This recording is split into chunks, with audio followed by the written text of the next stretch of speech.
Hello and welcome to the show. This week we're going to have very exciting footage of Doctor Who.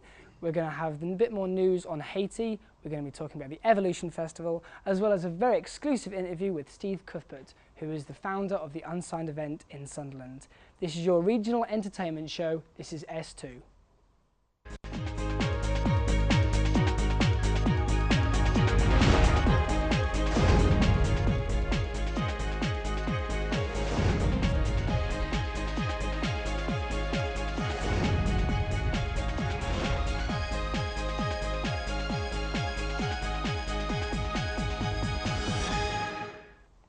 Hello and welcome to S2. My name is Glenn Hudson. Before the interview, this is the news with Katie. Good afternoon and welcome to the S2 News. I'm Katie Sellers. We start the news with what you've all been waiting for. Yes, that's right, the Evolution Festival 2010 is here. This year's two-day event has some astonishing acts such as Calvin Harris, Tinsy Strider, Ellie Goulding and many more. Also making a debut appearance on the big stage is local band The Polar Set. This year's event will be held in the Newcastle Gateshead quayside. The event will run from Sunday the 30th of May into late hours of Monday night. The acts who will be performing at some of the most regional iconic locations claim that it will be the best one yet. If you still haven't bought your ticket or would like more information, check out www.evolutionfestival.co.uk. Quincy Jones and Lionel Richie are just some of the names that have worked on the Help Haiti track, Everybody Hurts. The two masters of music gathered over 80 of the world's biggest pop stars to help raise money for those affected by the Haiti earthquake disaster. But they weren't alone in organising this event, because a certain Simon Cowell lent a helping hand by gathering 21 of the pop stars, which included the likes of Leona Lewis, Cheryl Cole and Susan Boyle. The song, which is a cover of R.E.M's 1993 ballad, Everybody Hurts, is expected to raise tens of millions towards the Haiti appeal. Since August 2009, local man Steve Cuthbert has built a team of supporters to help organise a musical showcase event, Unsigned Sunderland. Each event promotes a number of local artists and bands who are attempting to gain regional and national recognition. The next Unsigned event is set to hit the Bonded Warehouse on the 28th of May.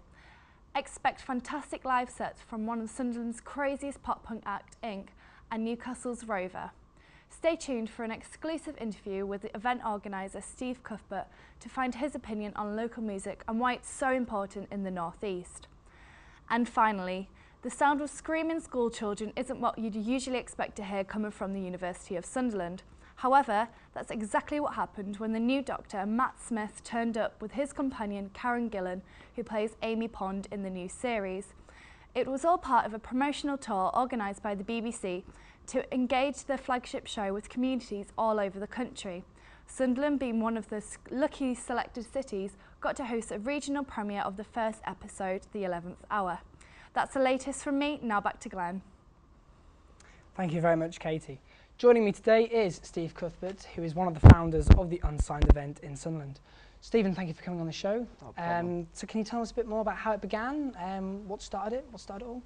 Just a basic lack of bands doing original material.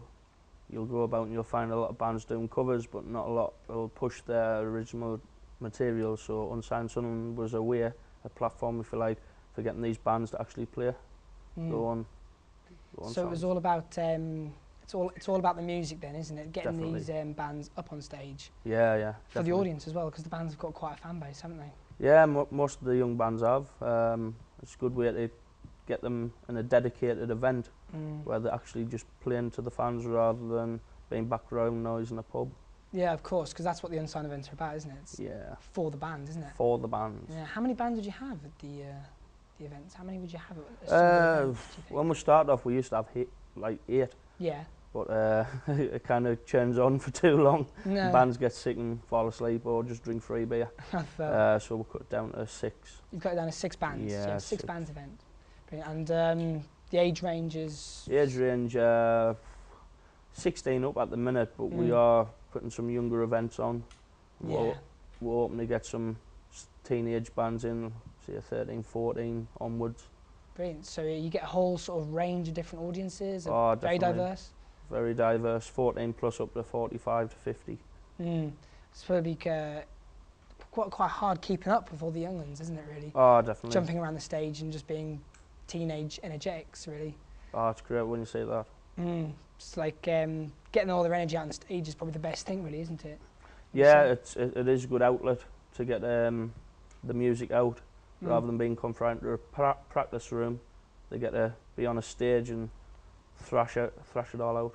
It's good practice for when they're big and famous, of course, Oh, because they've got a whole crowd to entertain, haven't they? Definitely.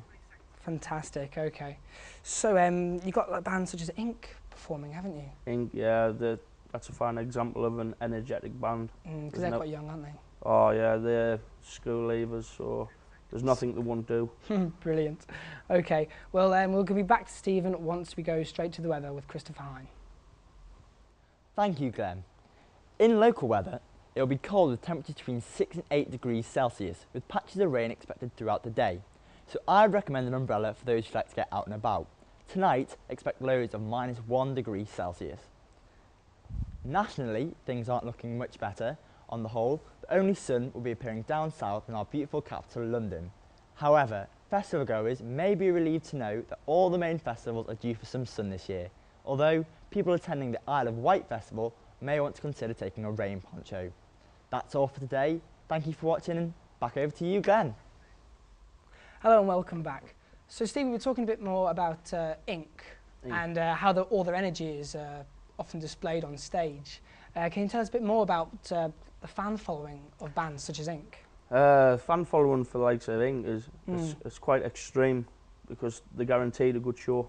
Yeah. I had them play a pub, and there's nothing they didn't jump off. Oh, really? When we had them played at the Bonded Warehouse, there was an issue with the height of the roof. Oh, so really?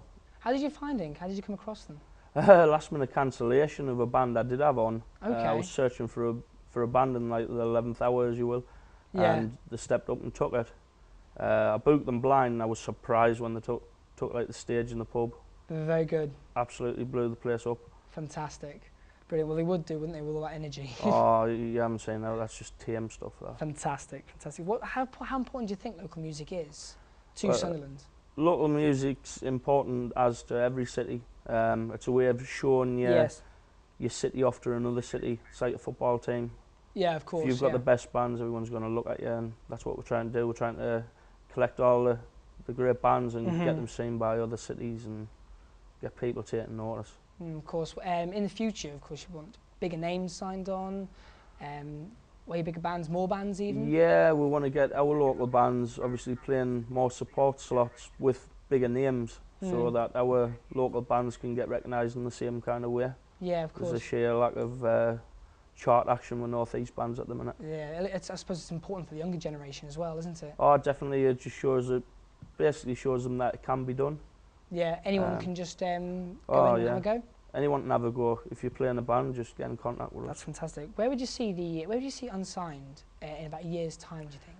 About a year's time, hopefully in a bigger venue. Maybe it's a dedicated venue in Sunderland, because we lack venues as well. We don't have very many decent venues where we could put big bands in. No, so maybe go on the road, perhaps? Maybe. Yeah, maybe take it down the road. We've got some contacts in Camden. We're looking on taking them down there.